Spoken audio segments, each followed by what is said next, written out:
guys, i-discuss ko sa inyo kung paano magluto ng bilo-bilo. Hindi ko man actual na gawa kanina, explain ko na lang sa inyo.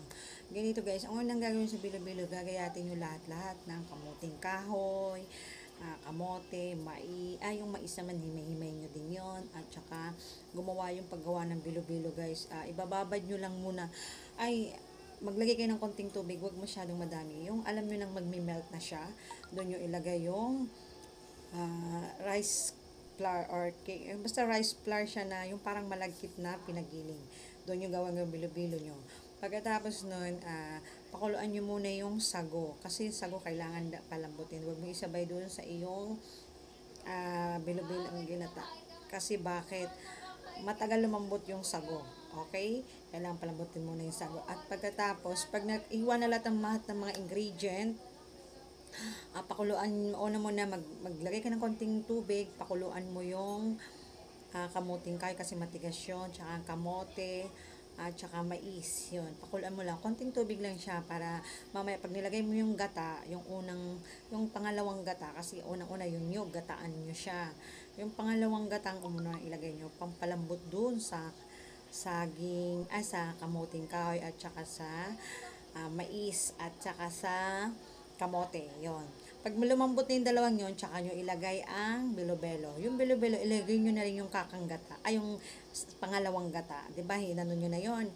Pinigaan nyo na, una, kakang gata, pangalawa, yung pangalawang gata. Yun ang panlalambot nyo doon sa, sure na lang na konting tubig na lang yung nandun na pinakuluan nyo kanina doon sa kamoting kahoy. Pagkatapos na ilagay nyo yung bilo-bilo na yon, ang gawin nyo naman, di haluin nyo lang hanggang sa alam nyo nang sticky na yung bilo-bilo at medyo malambot na rin yung mga malambot na rin yung mga kamuting kahoy at saka kamote at saka mais. Ilagay nyo na yung saging. Yung saging, ilagay nyo na rin yung kakang data. Tapos yun, palambutin nyo uli yung saging. Kailangan guys yung saging na pipiliin yung manibalang. Huwag yung masyadong overripe na. Hindi na masarap sa bilo-bilo yon. Pagkatapos nun, pag kumulo na, pakuluin nyo lang ng mga 10 minutes. Pag kumulo na yung bilo-bilo ng mga 10 minutes, tsaka nyo naman ilagay yung asukal. Ako, para hindi kayo maumay yung ginagawa ko, pag naggagawa ko ng ganyan, lalagyan konting asin para naghalo ang alat at tamis, para hindi kayo nakakaumay pag sobrang tamis, o, diba? Yun, ilagay nyo. Tapos haluin nyo lang, tapos asukal, timplahan nyo lang kung gano'n sa panglasa nyo, or gusto nyo sobrang tamis o hindi. Yun lang. Tapos, after ng pakuluan nyo, pag pinapakuluan nyo nga pala guys, ang gata, huwag yung tatakpan para hindi siya evaporate na. Kasi minsan, 'di ba, usually pag nagagata tayo, nakikita natin ba't nagtubig? Kasi tinatakpan natin, parang nagmo-moisturize, nagtutubig yung yung ganun. Kaya dapat lagay niyo kakang gata. Ako, ang ginawa ko diyan, dalawang nyug ang nilagay ko sa aking bilo-bilo. O, yun lang guys ha. Sana may napulot kayong aral. Simpleng-simple lang guys. Pakuluan nyo lang siya, palambutin, at pagsamasamahin, at ilagay nyo yung langka. Yung langka yung pinakahuli na, kasi para hindi rin siya ma-overcook. Masarap sa bilo-bilo ang may langka dahil hindi siya masyadong luto. At pakuluan nyo lang siya ng mga 10 minutes. After na 10 minutes, okay na yon. So, pwede na silang ihain at pwede niyang i-merienda. So, ito ang aking tip sa paggawa ng bilo-bilo. Alam ko sa atin dito ay marunong nang gumawa ng bilo-bilo.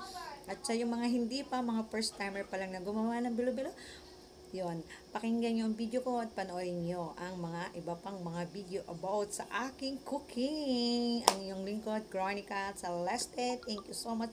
Kung bago sa aking YouTube, ay subscribe mo ko at like at i-share, share. Okay, have a nice day. Thank you so much sa lahat. Hi! Welcome to my channel, ang aking lolas ng buhay. Okay guys, ang aking ginawa ngayon, dahil nabot ako ng gabi, maraming sinampay, huwag nang titignan ang aking sinampay. Gumawa ako ng ginataang bilo-bilo. Ayan, ang ginataang bilo-bilo ko guys, diba? Yummy, yummy. Yummy, yummy. O, diba? Kompleto ingredient yan. May mais, may malagkit. O, diba? Saan ka pa? Ang ingredient lang yan guys, dahil kanina na busy ako sa aking LS, nakalimutan ko picture ng aking mga ingredient. Kamuting kahoy, mais, bilo-bilo, at saka sugar, coconut, at saka saging, kamuting kahoy, at kamote. Yun ang ingredient siya. So guys, okay, thank you so much and thank you for watching my vlogger.